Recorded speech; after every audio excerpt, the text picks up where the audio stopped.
Hello everyone, Meghalaya ট্যুরের part টুর video মানে day tour video নিয়ে চলে এসেছি আজকে। হ্যালো বন্ধুরা, তো আমরা চলে এসেছি আজকে আমাদের মেঘালয় ট্রিপের ডে 2 নিয়ে। আমরা এখনো আসামেই আছি, গুয়াহাটিতে। আমরা এখান থেকে একটা ফেরি করে চলে যাব ব্রহ্মপুত্র নদীর মাঝখানে একটা দ্বীপে, যেখানে মন্দির আছে মহাদেবের, উমানন্দ মন্দির। সেখানে আমরা পুজো দিয়ে তারপরে আমরা শিলংয়ের উদ্দেশ্যে রওনা হব। তো আপনাদের উমানন্দ মন্দির দর্শন এবং বাকি সব নিয়ে যাচ্ছে। উমানন্দ মন্দিরে যেতে গেলে এখানে দুই ধরনের ফেরির ব্যবস্থা রয়েছে, একটা পাবলিক ফেরি আর একটা প্রাইভেট ফেরি। আমরা প্রাইভেট ফেরিতেই চলে এসেছিলাম আর আমাদের মাথাপিছু 110 টাকা করে নিয়েছিল।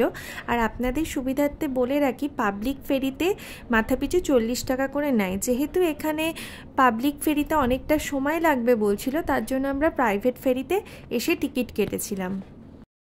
আমাদের টিকিট কাটা হয়ে গিয়েছিল। তারপরে আমরা জানতে পারি যে এই প্রাইভেট ফেরি 9টার পরে ছাড়া হয়।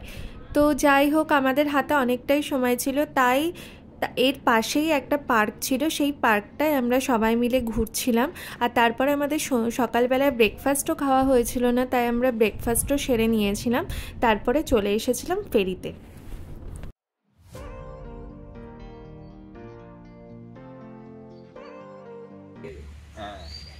তো হ্যালো বন্ধুরা, আমরা এখন যাচ্ছি উমানন্দ মন্দির দর্শন করতে, যেটা ব্রহ্মপুত্র নদীর মাঝখানে একটা দ্বীপের উপর আছে।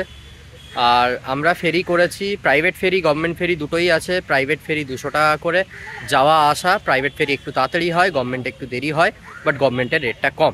তো আপনারা এখানে এসে খোঁজখবর নিয়ে ফেরি নিজেদের মতো করতে পারে। বাকি ট্রিপ আপনাদের সাথে আমরা চলতে চলতে শেয়ার করছি। টাটা। এরপর আমরা সবাই মিলে উঠে পড়েছিলাম ফেরিতে। ফেরিতে ওঠার পর জানতে পারি যে ফেরি যতক্ষণ না ভর্তি হচ্ছে ততক্ষণ ওরা ছাড়বে না। তো এখন আমাদের মনে হচ্ছে পাবলিক ফেরিতে করে গেলেই বেশি ভালো হতো, যেহেতু পাবলিক ফেরির টিকিট ভাড়াটা কম, সেখানে লোক সংখ্যাও বেশি থাকে। আর এটা যেহেতু টিকিটটা একটু বেশি, তো এইটা ভর্তি হতে একটু সময় লাগে। প্রায় আমরা 40 থেকে 45 মিনিট অপেক্ষা করার পর এই ফেরিটা ছেড়েছিল আর আমরা পৌঁছে গিয়েছিলাম উমানন্দ টেম্পলে।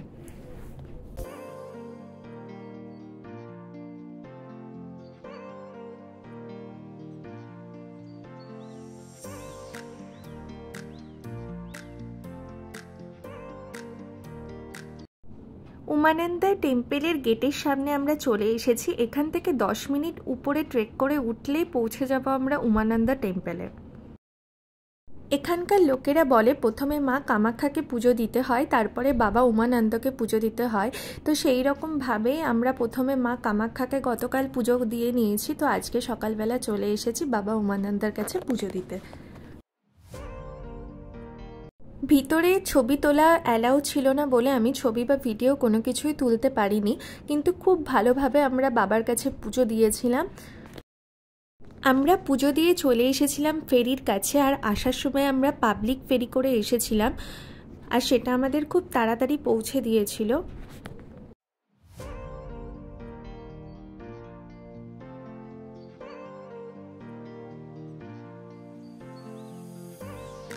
এরপর আমরা চলে এসেছিলাম আমাদের হোটেলে। হোটেল থেকে আমাদের ব্যাগপত্র সমস্ত নিয়ে আমরা বেরিয়ে পড়েছিলাম শিলংয়ের উদ্দেশ্যে।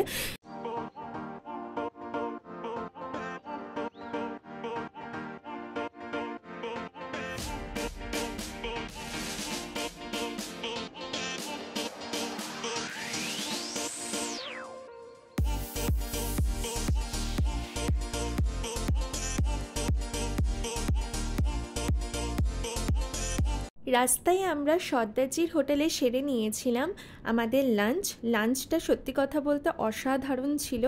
আর রেস্টুরেন্টটা পরিষ্কার পরিচ্ছন্ন ছিল, আমাদের তো জাস্ট দারুণ লেগেছিল। আমরা ভেজ থালি নিয়েছিলাম, সাথে নিয়েছিলাম চিকেন। তো আমাদের প্রত্যেকটা খাবারের আইটেম খুব সুন্দর ছিল।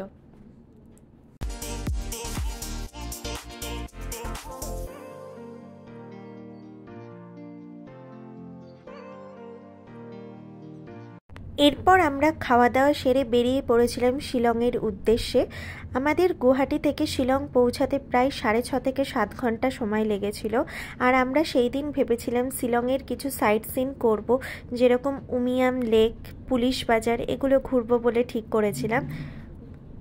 আমাদের তো গুয়াহাটিতে একদমই ঠান্ডা লাগছিল না, কিন্তু যত শিলংয়ের দিকে যাচ্ছি তত আমাদের ঠান্ডা লাগছিল।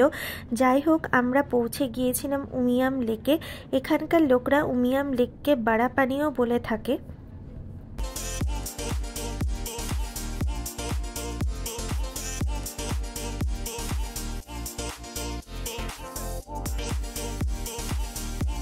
আমাদের উমিয়াম লেক পৌঁছাতে 4:30-5টা বেজে গিয়েছিল, আর একটু হালকা হালকা মেঘও করে এসেছিল। যাই হোক, ভিউটা তো জাস্ট দারুণ লাগছিল, বলে বোঝানোর মতো না। মানে এটা ক্যামেরা ক্যাপচার করতে পারেনি, নিজের চোখ যতটা ক্যাপচার করেছিল। তো যাই হোক, আমরা বোটিংয়ের জন্য নেমে পড়েছিলাম বারাপানিতে। আমাদের 6 জনের নিয়েছিল 1180 টাকা।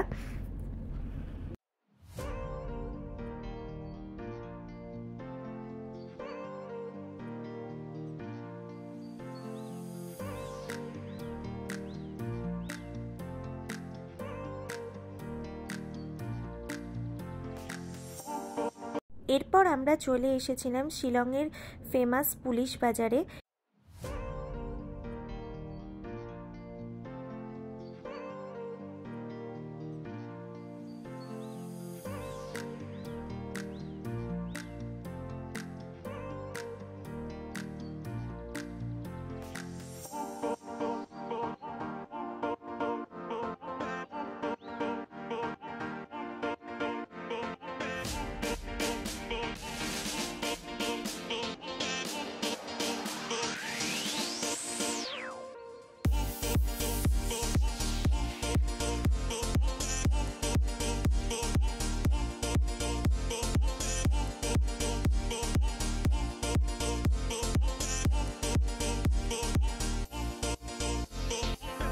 আমরা প্রথম থেকেই প্ল্যান করেছিলাম যে শিলংয়ের পুলিশ বাজারে আমরা আসামিয়া ফুড ট্রাই করব। তো সেই রকমই পুলিশ বাজারের একটা ফেমাস আসামিয়া ফুড রেস্টুরেন্টে আমরা চলে এসেছি, আর সেখান থেকে নিয়েছিলাম জাডো। আর এটাই সেই আসামিয়া ফুড।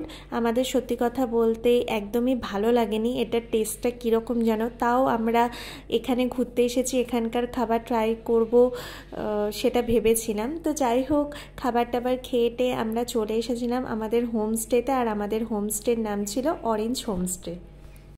আমরা হোমস্টেটা একটু শিলংয়ের মার্কেটের থেকে একটু বাইরেই নিয়েছিলাম, যেহেতু শিলংয়ের ভিতরে প্রচণ্ড জ্যাম হয়, প্রায় 1 ঘন্টা 2 ঘন্টা জ্যামে দাঁড়িয়ে থাকতে হয়। তো তার জন্য আমরা একটু বাইরেই হোটেলটা করেছিলাম, যাতে পরের দিন সকালবেলা আমাদের চেরাপুঞ্জি যেতে কোনো অসুবিধা না হয়। আর তোমাদের সাথে হোটেলটার পুরো রুম ট্যুরই আমি শেয়ার করলাম। আমরা 2টো রুম নিয়েছিলাম, 3টে রুম নিয়েছিলাম, তার মধ্যে 2টো রুম ট্যুর তোমাদের সাথে শেয়ার করেছি। আর হোটেলটা সত্যি কথা বলতে খুব সুন্দর ছিল, তোমরা এদিকে এলে অবশ্যই ট্রাই করতে পারো।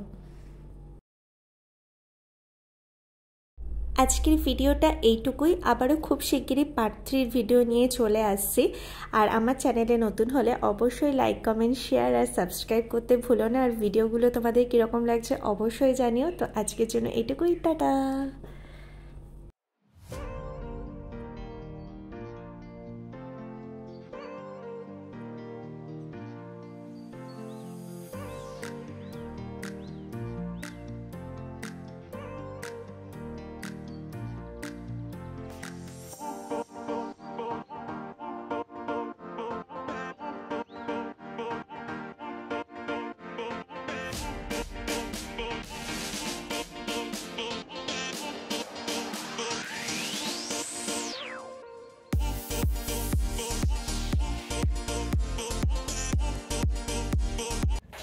হ্যালো বন্ধুরা, তো আমরা এখন চলে এসেছি শিলং, এবং শিলংয়ের একটা হোমস্টেতে আমরা আছি, যেটা শিলংয়ের একটুখানি বাইরে। আমরা এটা করেছি কারণ আমাদের কালকে এখান থেকে যাওয়াটা সুবিধা হবে। আর শিলংয়ে এখন ভালোই ঠান্ডা, শহরটা খুবই সুন্দর, খুব পরিষ্কার পরিচ্ছন্ন, সাজানো গোছানো, কিন্তু প্রচণ্ড জ্যাম, রাস্তা ছোট ছোট বলে প্রচণ্ড জ্যাম, আর গাড়ি ঘোড়া অনেক বেশি। তার সাথে এখন ঠান্ডাও ভালো আছে, তো আমাদের একটা জ্যাকেট কিনতেও হয়েছে। তো এখন আমরা খেয়ে দিয়ে রেস্ট নেব, কালকে সকাল থেকে আবার আমাদের ট্রিপ আপনাদের সাথে শেয়ার করব। তো টাটা।